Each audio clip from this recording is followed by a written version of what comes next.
नमस्कार, माय महाराष्ट्रीयन किचनमध्ये आपले सगळ्यांचे मनापासून स्वागत। आज मी बनवणार आहे पुरी भाजी। ही पुरी मसाला पुरी आहे आणि भाजी ग्रेव्हीची आहे। ही पुरी जास्त फुगत नाही, पण चवीला मात्र खूप छान लागते। चला तर मग रेसिपीला सुरुवात करूया। प्रथम बनवूया भाजी। यासाठी येथे 3 मध्यम आकाराचे उकडलेले बटाटे घेतले आहेत। हे बटाटे जाडसर किसून घ्यायचे आहेत किंवा मॅश केले तरी चालतील।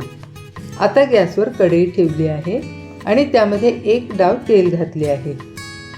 तेल तापल्यानंतर अर्धा चमचा जिरे, पाव चमचे मोहरी घातली आहे। हे तडतडल्यानंतर 1 मध्यम आकाराचा बारीक चिरलेला कांदा घालायचा आहे। हा कांदा थोडा परतला की यामध्ये घालायचा आहे कढीपत्ता। त्यानंतर घालायचं आहे आलं आणि लसूण पेस्ट। हे सगळे आता चांगले परतून घ्यायचे आहे।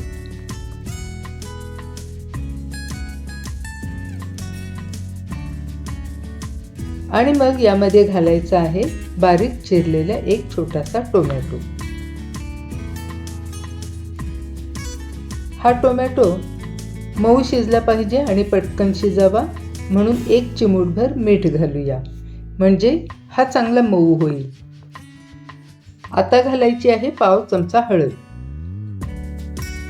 आणि अर्धा चमचा लाल मिरची पावडर। या मिरची पावडरमध्ये कलरही आहे आणि तिखटपणाही आहे। याची रेसिपी डिस्क्रिप्शन बॉक्समध्ये दिलेली आहे। हे सर्व चांगले परतून झाल्यावर त्यामध्ये घालायचा आहे जाडसर किसून घेतलेला हा उकडलेला बटाटा। यानंतर यामध्ये घालायचे आहे अर्धा ग्लास पाणी। पाणी घातल्यानंतर हे आता चांगले मिक्स करून घेऊ आणि घालू चवीनुसार मीठ। या भाजीला आता चांगली उकळी येऊ द्यायची आहे। भाजी चांगली एकजीव होईपर्यंत याला चांगली उकळी घ्यायची आहे, म्हणजे मग भाजी खायला खूप छान लागते। आता यावर घालू थोडीशी बारीक चिरलेली कोथिंबीर। त्यानंतर याच्यावर झाकण ठेवू आणि 2 मिनिटे याला चांगली वाफ येऊ देऊ। 2 मिनिटे झाली आहेत आणि भाजी ही छान अशी तयार झाली आहे। आता तयार करायला घेऊ पुरी। यासाठी मळलेल्या कणकेचा लिंबा एवढा गोळा घेतला आहे आणि पिठामध्ये घोळवून एका मोठ्या पुरी एवढा लाटून घ्यायचा आहे। एका मोठ्या पुरी एवढा हा गोळा आता लाटून तयार झाला आहे।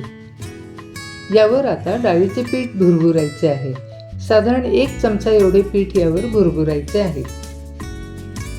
त्यानंतर 1 चिमूटभर धणेपूड, 1 चिमूटभर जिरेपूड, 1 चिमूट लाल तिखट आणि 1 चिमूटभर चवीनुसार मीठही भुरभुरायचे आहे।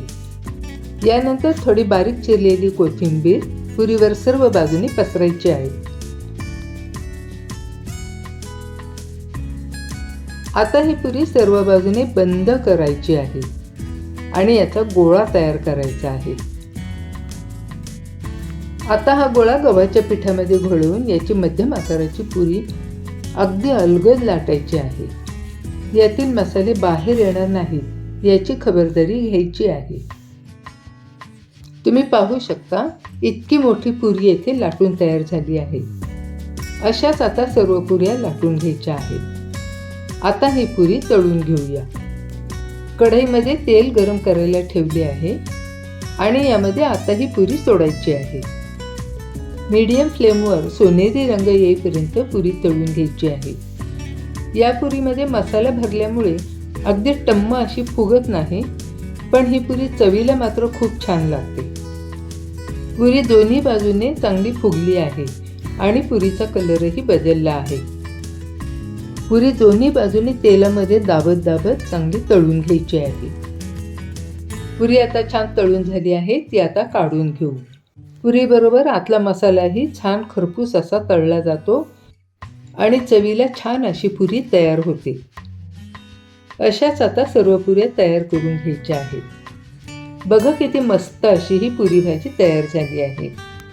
घरात अचानक पाहुणे आले किंवा बर्थडे पार्टीसाठीही हा मेनू तुम्ही बनवू शकता. चवीला तर ही डिश अगदी छान लागते. यातील पुऱ्या तेलकट होत नाही. रेसिपी जर आवडली असेल तर तुम्हीही एकदा करून पहा.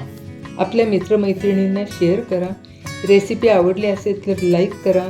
चॅनलवर जर नवीन असाल तर न विसरता सबस्क्राईब करा आणि शेजारचे बेल आयकॉन प्रेस करा, म्हणजे माझ्या नवीन रेसिपीचे नोटिफिकेशन आपल्यापर्यंत त्वरित येईल. पुन्हा भेटूया अशाच एका नवीन रेसिपीमध्ये. रेसिपी शेवटपर्यंत पाहिल्याबद्दल धन्यवाद.